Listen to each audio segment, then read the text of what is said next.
ನಮಸ್ಕಾರ, ನಾನಿಮ್ಮ ಅರುಣ ರಾಜ್ಪೂತ್. ಸದ್ಯ ಈಗ ದರ್ಶನ್ ಕೇಸಲ್ಲಿ ಪ್ರಶಾಂತ್ ಸಂಬರ್ಗಿ ಅವರು ಮತ್ತೊಂದು ಈಗ ಸ್ಫೋಟಕ ವಿಷಯವನ್ನು ಹೇಳಿದ್ದಾರೆ. ದರ್ಶನ್ ಮಾತ್ರ ಅಲ್ಲ, ದರ್ಶನ್ ಮಗನೂ ಏನು ಕಡಿಮೆ ಇಲ್ಲ, ಅವನದು ಕೂಡ ಬಹಳ ಒಂದು ಹಿಸ್ಟ್ರಿ ಇದೆ ಅಂತ. ಸದ್ಯ ಈಗ ಪ್ರಶಾಂತ್ ಸಂಬರ್ಗಿ ಅವರು ಹೇಳಿರೋದು ಏನಪ್ಪಾ ಅಂತಂದ್ರೆ, ಈ ಪ್ರೆಸೆಂಟ್ ಇರುವಂಥ ವಿಜಯಲಕ್ಷ್ಮಿ ಮತ್ತೆ ಅವರ ಮಗ ಇರುವಂಥ ಅಪಾರ್ಟ್ಮೆಂಟಲ್ಲಿ ಅಲ್ಲೇ ಒಂದು ಹುಡುಗಂಗೆ ಈಗ ಒಂದು 2 ತಿಂಗಳ ಹಿಂದೆ ಆತನಿಗೆ ಕಣ್ಣಿಗೆ ಕೂಡ ಬಣ್ಣ ಹಚ್ಬಿಡ್ತಾನಂತೆ. ಏನೋ ಮಾತು ಬೆಳಗ್ಗೆ ಜಗಳ ಬೆಳೆದು ಇವನು 9th 10th ಇರ್ತಾರಲ್ಲ, ಇಬ್ಬರು ಕೂಡ ಒಂದೇ ಕ್ಲಾಸ್ ಅವರಂತೆ.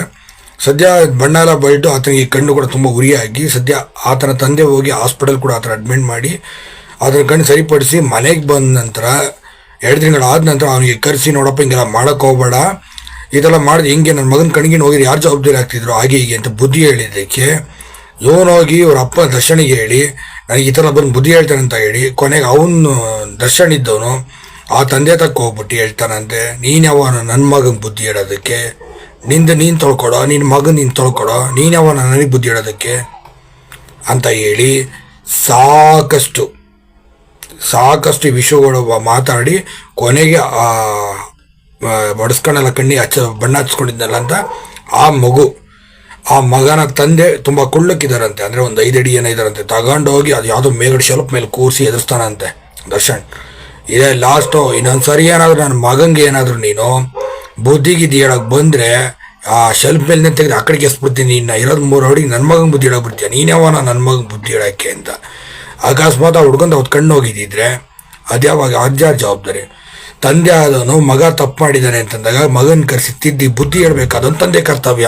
ನಾನೇನು ಮಾಡ್ತೀನಿ, ನೀನು ಅದನ್ನೇ ಮಾಡು, ದುಡ್ಡಿನ ಮಧ್ಯದಲ್ಲಿ ಏನು ಬೇಕಾದ್ರೂ ಮಾಡಬೇಕು ಅಂತ ದರ್ಶನ್ ಅಂದ್ಕೊಂಡಿದ್ರೆ ಇವತ್ತು ದರ್ಶನ್ಗೆ ಸಿಕ್ಕಿದೆಯಲ್ಲ ಶಿಕ್ಷೆ, ಇದು ಸರಿನೇ ಇದೆ.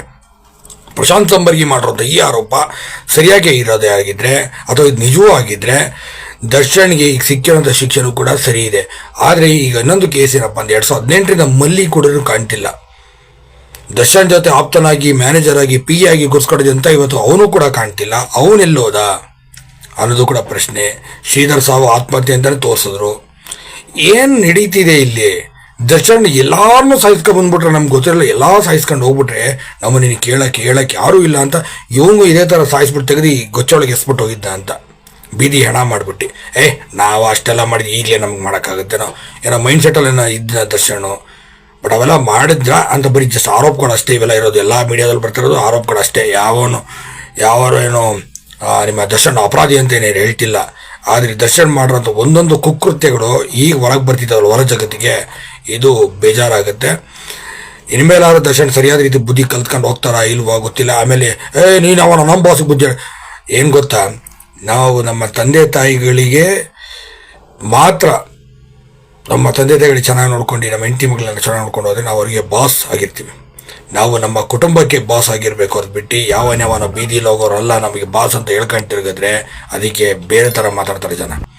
ಅದಕ್ಕೆ ಬೇಡ, ನಮ್ಗಳಿಗೆ ನಾವು ಬಾಸ್ ಆಗಿರೋಣ, ನಮ್ಮ ಕುಟುಂಬಕ್ಕೆ ನಾವು ಬಾಸ್ ಆಗಿರೋಣ. ಅದನ್ನು ಬಿಟ್ಬಿಟ್ಟು ಯಾವನ್ನೆಲ್ಲ ನಾವು ಬಾಸ್ ಅನ್ಕೊಂಡು ತಿರ್ಗೋದು, ಅವ್ರಿಗೆಲ್ಲ ತಗೊಂಡು ಅಟ್ಟದ ಮೇಲೆ ಕೂರಿಸೋದು. ಅವನೇನು ದೇಶಕ್ಕೆ ಯುದ್ಧ ಮಾಡಿಬಿಟ್ಟಿಲ್ಲ, ಭಗತ್ ಸಿಂಗ್, ಮಹಾತ್ಮ ಗಾಂಧೀಜಿ, ಸುಭಾಷ್ ಚಂದ್ರ ಬೋಸ್ ಥರ ಹೋರಾಟ ಮಾಡಿಬಿಟ್ಟು ಜೈಲಲ್ಲಿ ಕೂತಿಲ್ಲ, ಕೈದಿ ನಂಬರಲ್ಲಿ ಹಾಕೊಂಡು ಟ್ರೆಂಡ್ ಮಾಡ್ಕೊಂಡು ಹೋಗೋದಕ್ಕೆ.